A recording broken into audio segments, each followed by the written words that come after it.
خالد انور کو اکثر سمجھاتا رہتا مگر انور پر اس کی باتوں کا ذرا بھی اثر نہ ہوتا تھا۔ وقت یوں ہی گزرتا رہا اور میٹرک کے امتحانات قریب آ گئے۔ خالد نے خوب محنت کی اور اپنے والدین کی دعاؤں کے توفیل شاندار کامیابی حاصل کر کے شہر کے بہترین کالج میں داخلہ لے لیا۔ اسے قانون سے بہت دلچسپی تھی، اس لیے اس نے LLB کرنے کے بعد کمیشن کا امتحان پاس کیا اور سول جج بن گیا۔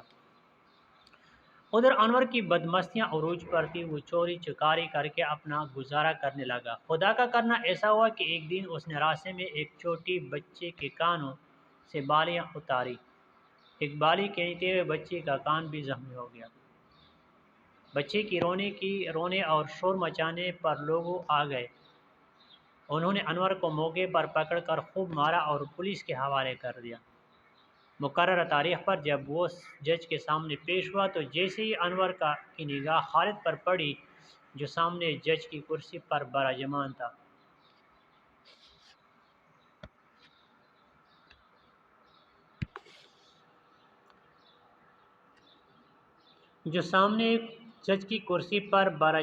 تھا، تو شرم کے مارے اس کی آنکھیں جھک گئیں۔ خالد نے بھی اسے پہچان لیا، لیکن اپنے فرائض منصبی کی وجہ سے اس نے انور سے کوئی رعایت نہ کی اور اسے سزا سنا کر جیل بھجوانے کا حکم صادر کر دیا۔ پولیس جب انور کو جیل لے جانے لگی تو انور نے مڑ کر خالد کی طرف دیکھا اور دل ہی دل میں پچھتانے لگا کہ کاش میں بھی خالد کی طرح محنت کرتا اور غلط کاموں میں وقت ضائع نہ کرتا تو آج یہ دن نہ دیکھنا پڑتا۔ لیکن اب افسوس اور ندامت کا کوئی فائدہ نہ تھا۔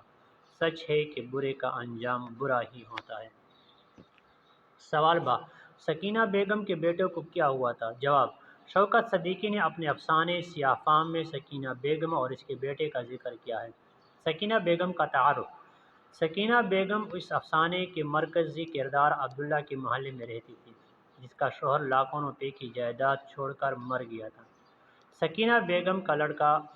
مصنف کے مطابق سکینہ بیگم کا صرف ایک ہی لڑکا تھا جو ارہر کی کھچڑی کی فرمائش پوری نہ کرنے پر ماں سے ناراض ہو کر بغیر کچھ کھائے پیے گھر سے چلا گیا تھا۔ اس کے بعد اس کو کسی نے نہ دیکھا، البتہ کچھ عرصہ بعد اطلاع ملی کہ وہ ٹرین کے حادثے میں ہلاک ہو گیا۔ اس بات کے عینی گواہ بھی موجود تھے، مگر سکینہ بیگم ہرگز یہ بات ماننے کو تیار نہ تھی۔ وہ ہر شام ارہر کی کھچڑی پکا کر بیٹے کی آمد کا منتظر رہی تھی، مگر وہ نہ آیا۔ سوال جی، مکن ٹوش کا نعرہ کس کا تھا؟ ٹوش یا ٹوش؟ جواب، شوکت صدیقی نے اپنے افسانے سیاہ فام میں مکن ٹوش کے نعرے کا بھی ذکر کیا ہے۔ مکن ٹوش کا نعرہ۔ مصنف کے مطابق عبداللہ کے محلے کے قریبی قبرستان میں کرنل کی قبر تھی، جس کی موت خودکشی سے ہوئی تھی۔ محلہ بھر میں مشہور تھا کہ مرنے کے بعد کرنل بھوت بن گیا اور سنسان گلیوں میں منڈلاتے ہوئے اس کی زبان پر ایک ہی سوال ہوتا ہے، مکن ٹوش۔ افسانے میں آگے چل کر مصنف نے بتایا ہے کہ سیاہ فام عبداللہ نے بھی باقاعدہ کرنل کے بت کا روپ اختیار کر لیا تھا۔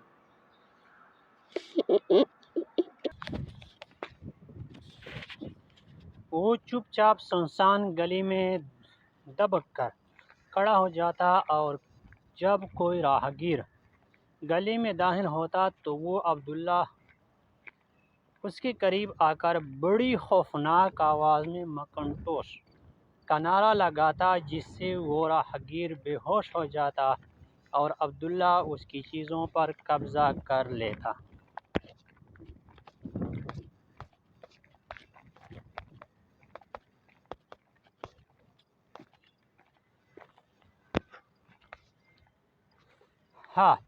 جب کوئی راہگیر ڈر کر بے ہوش ہو جاتا تو عبداللہ کیا کرتا؟ جواب، شوکت صدیقی نے اپنے افسانے سیاہ فام میں بتایا ہے کہ عبداللہ راہگیروں کو کرنل کا بھوت بن کر ڈرایا کرتا تھا اور پہلے تو صرف راہگیروں کی کھانے پینے کی چیزوں پر اتفاق کر لیتا تھا، لیکن اگر کوئی راہگیر بے ہوش ہو جاتا تو عبداللہ اس کی جیبیں ٹٹول کر ساری نقدی بھی اپنے قبضے میں کر لیتا۔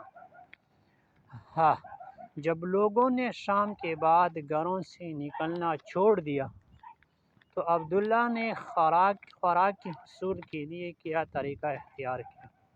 جواب: شوکت صدیقی نے اپنے افسانے سیاہ فام میں بتایا ہے کہ جب لوگوں نے کرنل کے بھوت کے خوف کی وجہ سے شام کے بعد گھروں سے نکلنا چھوڑ دیا تو خوراک کی طلب میں عبداللہ نے یہ طریقہ اختیار کیا۔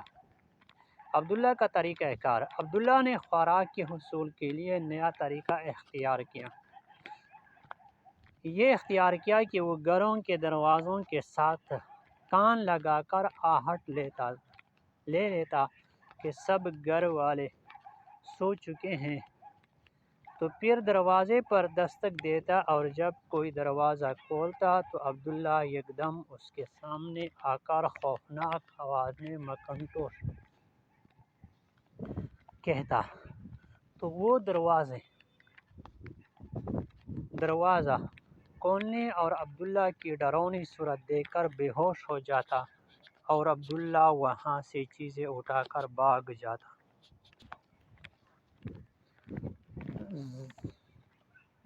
واو! بھوت کا سن کر محلے والوں نے کیا کیا؟ جواب: شوکت صدیقی کے افسانے سیاہ فام کے مطابق بھوت کا سن کر محلے والوں کا رد عمل درج ذیل ہے۔ محلے والوں کا رد عمل: بھوت کا سن کر سارے محلے والے بھوت بھوت کر کی آوازیں لگاتے ہوئے گھروں سے نکل آئے۔ عبداللہ یعنی جو بھوت بنا ہوا تھا کو مجبوراً ایک تنگ و تاریک گلی میں پناہ لینی پڑی، لیکن وہ یہاں بھی محفوظ نہ رہ سکا اور لوگوں نے اس پر پتھراؤ شروع کر دیا۔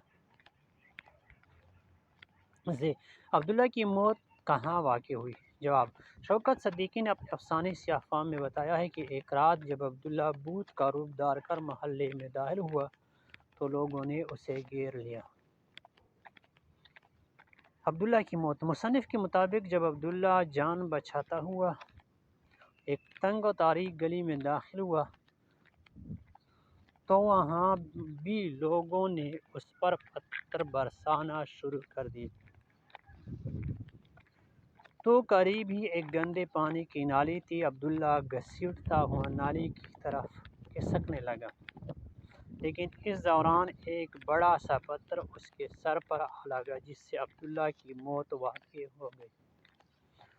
سوال نمبر 2، خالی جگہ درست روزمرہ کے مطابق پور کریں۔ نمبر 1، مگر یہ موت رحمت کے فرشتے کی طرح نازل ہوا۔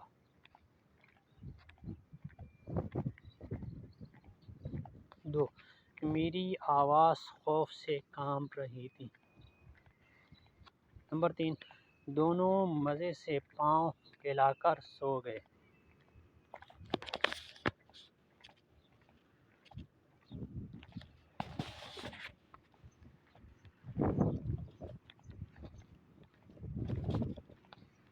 نمبر 4، بلی کی طرح اچھل کر میرا گلا دبوچ لیا۔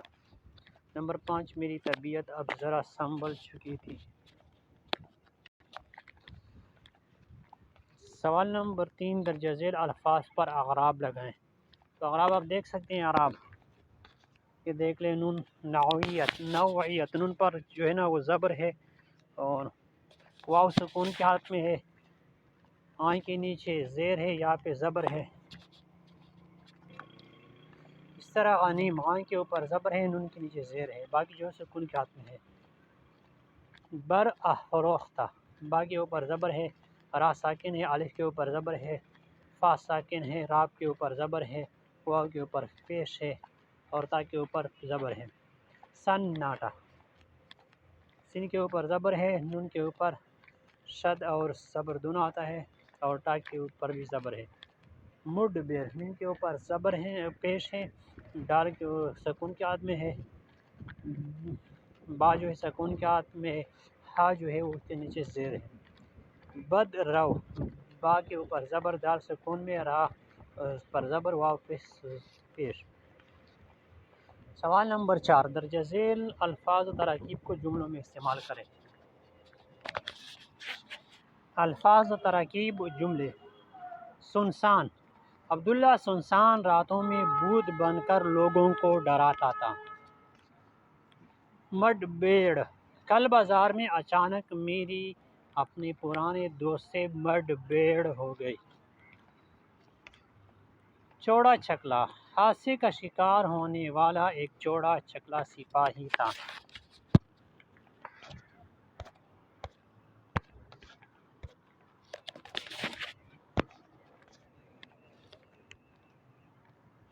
امتداد زمانہ، امتداد زمانہ کے ساتھ وہ اپنے سارے غم بھول گیا۔ سنگسار کرنا، اسلام میں زنا کرنے والے شادی شدہ شخص کو سنگسار کیا جاتا ہے۔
اس کے محلے میں پہلے سے مشہور تھا کہ یہاں ایک کرنل کی روح بھوت کی شکل میں گھومتی ہے اور مکن ٹوش کی صدائیں لگاتی ہے۔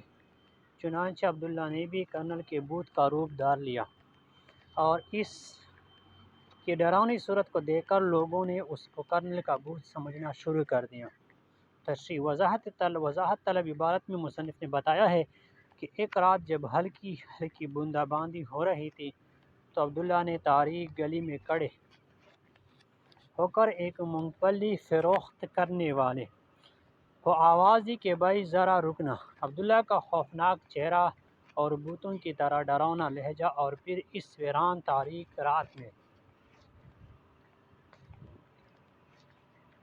جب اس مونگ پھلی فروش نے عبداللہ کو دیکھا تو وہ بہت زیادہ ڈر گیا اور اس خوف کے مارے ایسی ہیبت طاری ہو گئی کہ کافی دیر تک تو وہ خوف کی وجہ سے عبداللہ کو آنکھیں پھاڑ کر دیکھتا رہا اور چیخنے چلانے کی بے فائدہ کوشش بھی کرتا رہا، اور پھر ڈر کی زیادتی کی وجہ سے ہی بے ہوش ہو کر گر پڑا۔ اس کے بعد عبداللہ نے بڑے اطمینان اور سکون کے ساتھ اس کی مونگ پھلیاں جو تقریباً ایک سیر سے کچھ زیادہ تھی اپنی چادر میں باندھ لی اور خاموشی سے گھر واپس چلا گیا۔ تو یہ تو تھی آج کی ویڈیو۔ امید ہے آپ نے اس ویڈیو سے بہت کچھ سیکھا ہوگا۔ فی الحال آج کی ویڈیو میں اتنا ہی، مجھے دیجیے اجازت۔ انشاءاللہ بہت جلد ایک نئی ویڈیو کے ساتھ آپ کی خدمت میں حاضر ہوں گا۔ تب تک کے لیے اللہ حافظ۔ السلام علیکم ورحمۃ اللہ وبرکاتہ۔